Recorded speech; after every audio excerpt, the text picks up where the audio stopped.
Yeah, what's cracking, everybody? Welcome back to another episode of Prison Break Raw. I'm your host, the one and only Big JD. I'm sure you've all heard the story of Noah's Ark. You know the guy in the Bible that was building that big giant ship to bring two of every sort and his family on the boat because a flood was coming? He was told by some people upstairs to get this shit done. And what happened to Noah? His neighbors all gathered around and laughed at him. Called him a conspiracy theorist and a tinfoil hat nut job, basically. I mean, they didn't use that verbiage, but you can pretty much figure that that's probably what they would have been calling him if they did have those words in their vocabulary. But did you also know that the story of Noah's Ark is actually derived from a much, much, much earlier source in the Epic of Gilgamesh, in Uptimnishtum, in Sumerian cuneiform? Basically, the metaphor was it was a guy trying to separate himself from the mob rule of ignorance. And the ignorance was going to drown the masses. But there's always that one guy that knows that everything is bullshit and calls it out, but gets laughed at. And in the end, all these people that rallied around this cause find out that it was bullshit all along and they were really being led like a bunch of cattle by a shepherd with a very dark, insidious purpose behind it. But it's too late at that point in time. The deal is already done, the buttons have been pushed, and the missiles have been launched. Figuratively speaking, of course. So Antifa, what is it? A lot of people don't understand what it is because it's not one group. It's just a bunch of different little factions here and there that rally around this banner, and this is where the confusion lies. But let's dig back deep in time to when Antifa started. Anti-fascist, which is the shortened acronym for it, is Antifa. It's a shortened version of it. Started in probably around the 1920s and the 30s in Italy because Benito Mussolini's socialist right-wing party was called the Fascists. They had another name for it, but it was pretty much fascism. But they were a socialist party because Benito Mussolini was a socialist himself. But their brand of socialism was right-leaning socialism. Complete state control of everything and no opposition whatsoever. Because you can have socialism and you can have an open government where other parties could coexist with socialism itself. But when you have far-right, basically fascist type of socialism, you can't have any form of opposition whatsoever. So that's what fascism basically means. It has nothing to do with racism or oppressing of people, but it does become oppressive of foreigners when it becomes nationalistic. So it's a form of national socialism that has taken the name fascist, which basically means no opposition whatsoever. So these anti-fascist groups that fought against Benito Mussolini weren't one group. They were anarchists, ones that believed in anarchy, and there were the other ones that were funded by the Soviet Union. They were communists. They both wanted to get rid of fascism as it stood. It was a form of socialism that they couldn't rally around. The anarchist was more against statism and state control of everything, where the communists, well, the only reason why they were fighting the fascists is because they wanted their brand of authoritarian, despotic dictatorship in place. Not the fascist brand of it, but they wanted that far left version of it, where it's complete state control, but it also believes on a global scale that they can, move around and function with other like-minded communist nations. This anti-fascist movement also splintered into two anarchy and communist groups that fought against the fascists in Spain after the Spanish Civil War. Most notably, these anti-fascists became big in Germany with the Anti-Fascist Action Group, where the banner that you see where Antifa has their flag, it's a red flag with a white circle and all that, that's the original anti-fascist banner that was erected in Germany to protest the National Socialist Party, the Nazis, right? And it was funded by Stalin's Bolshevik regime. So in essence, these anti-fascists in Germany were nothing more than just Stalinists. They were funded by the Soviet Union in order to fight against this National Socialism because basically they thought that their far left-leaning authoritarian despotic dictatorship that instilled terror, no opposition, basically total control, was antithetical to the one that Hitler was branding as a nationalistic idea where it's us and ours, and this is where the two conflict with each other. They're two sides of the same coin. It's just one believes in globalism, the other one is nationalistic.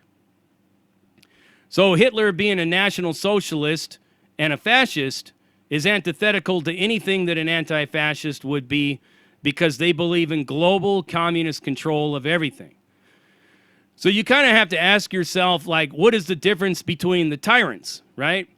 Joseph Stalin and Adolf Hitler. I mean, actually, Joseph Stalin could probably give Hitler a run for his money in how many Jews that he killed, because Joseph Stalin killed a lot himself. Not only that, but Joseph Stalin killed millions of Kazakhs and anybody else that was opposed to his form of communism, Stalinism. So these anti-fascist groups were funded by Stalinism and believed in Stalinism and used Stalin as their hero. That's why you always see them with big old banners of Stalin.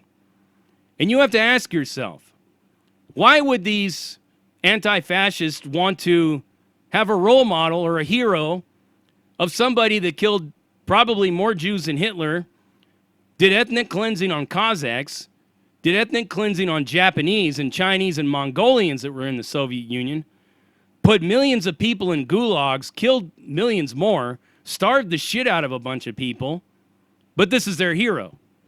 You see the hypocrisy? But this is kind of where, like, that anti-fascist group that was in Germany was all about the Stalinism, where the ones that were in Italy, in Yugoslavia, in Spain, were more so about anarchy and a different brand of socialism, but not complete and total totalitarian type of control. Fast forward into the 1970s and the 80s, the anti-fascist movement had like broken off from and emerged itself into punk rock music. With the rise of the skinheads and how the skinheads started to adopt a more right-leaning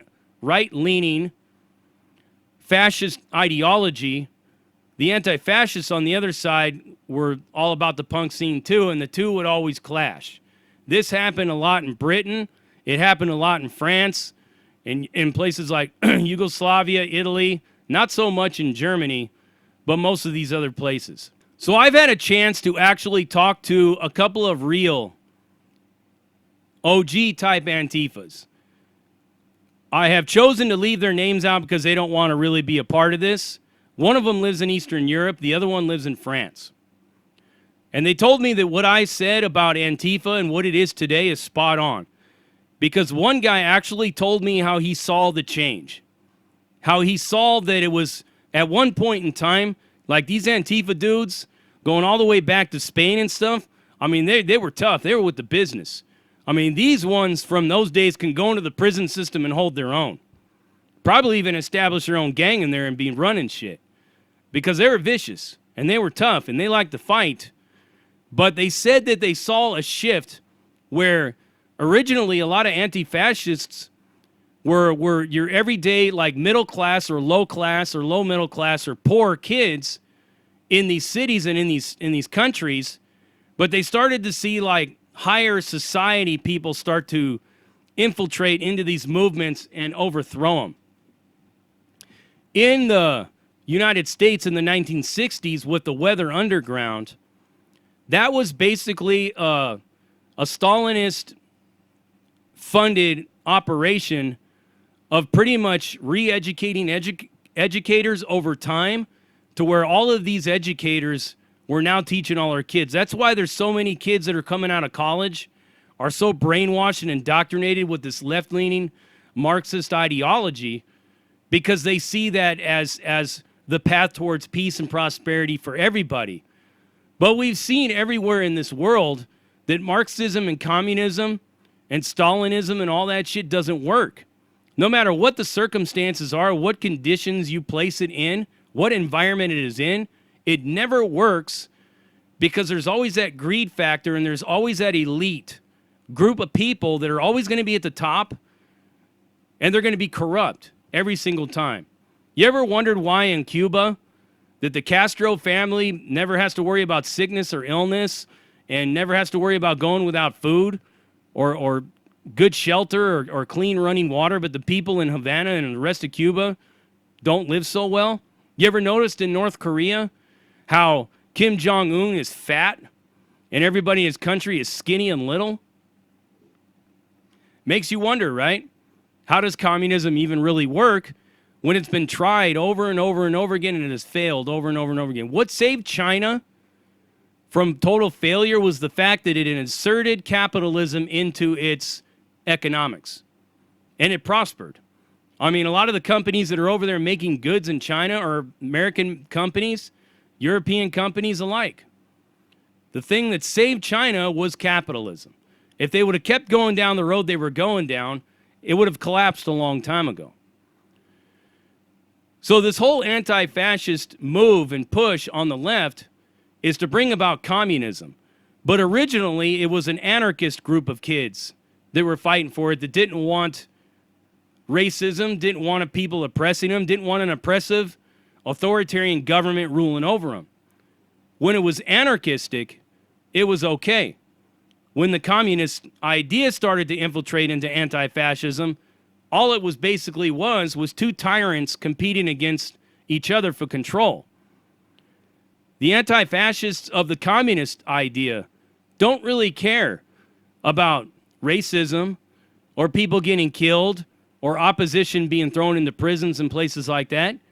They just care because they're not the ones that are doing it. So you see the conflict. It's just like, which nation is more evil? The Mongolian Empire or the Persian Empire? The Roman Empire or Nazi Germany or Napoleon's leadership or anything else? It boils down to tyranny and control by authoritarian politics, and its biggest enemy and conflict is with libertarians. Because if you're any kind of a social libertarian or a libertarian-leaning socialist at all, you are the enemy because you believe in freedom of expression. Whether it's communism or fascism, is all about control. Control of the people by all means, at all costs, even if it means killing them. And it's funny, though, like I said about Stalin, how that is the poster child for the Antifa movements in this country. When he did his share of ethnic cleansing. When he killed more people than Hitler because he operated a lot longer than Hitler did. So the new Antifa, how these gentlemen explained it to me, have basically been taken over by the elite power structure, celebrity elite power structure, the elite power structure, and billionaire funding organizations, people like, you could say Soros, because the open society, if you follow the money, are the ones that are supporting Antifa. The open society is the one that is supporting Black Lives Matter. And then you would have to ask yourself, if Antifa is all about stopping and ending racism, then how can they embrace this growing radical, very racist group within the Black Lives Matter ranks that are starting to dabble in eugenics? And this theory that if your skin color is white, then you're a subhuman. That sounds a lot like racism to me, and I don't see anybody from Antifa calling them on them or confronting them with them. So you see how it's really not about fighting racism. It's not about fighting fascism, because in Europe, during those times, in these original Antifa groups fought real fascists. They fought real racists. The ones that are in the United States have been manufacturing fascists. Every day they manufacture a new fascist. I've actually been called a fascist by them. And I'm stone cold, hardcore, true to the heart, libertarian. through and through. Fascism is completely antithetical to anything and everything that I believe. And they know that. But they need to manufacture fascists and racists every day in order to justify their existence. Because the United States is not a fascist country. The United States does not have a fascist regime in the White House or in the government at all. If that was the case, we wouldn't have two parties. If that was the case, we wouldn't have multiple political parties. Everybody's free to start their own political party and run for president. There's even a pirate party. In a fascist country, that would not be allowed. A lot of them are saying that this country is white supremacist.